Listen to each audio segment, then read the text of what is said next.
বিদ্যুৎ খাতে লুটপাট করছে, সমস্ত কিছু ধ্বংস করে ফেলেছে। আমরা বাংলাদেশের জনগণকে এই মোবাইলটা একটু রাস্তায় গিয়েছে না মারাল লাইভ চলতেছে, লাইভ চলতেছে, কোনটা লাইভ চলতেছে। আমরা এই লড়াই করে যাব যতদিন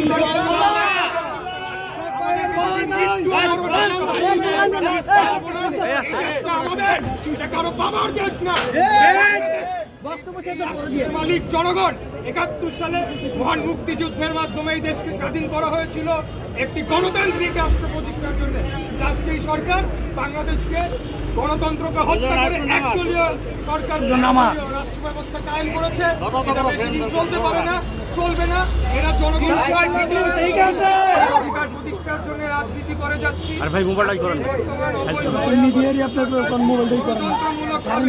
বাংলাদেশের রাষ্ট্র ক্ষমতা দখল করে রাখার জন্য তারা বিরোধী দলীয় নেতাকর্মীদের উপর দমন পীড়ন চালাচ্ছে, মিথ্যা ষড়যন্ত্রমূলক মামলায় আমাদেরকে কারাগারে প্রেরণ করেছে।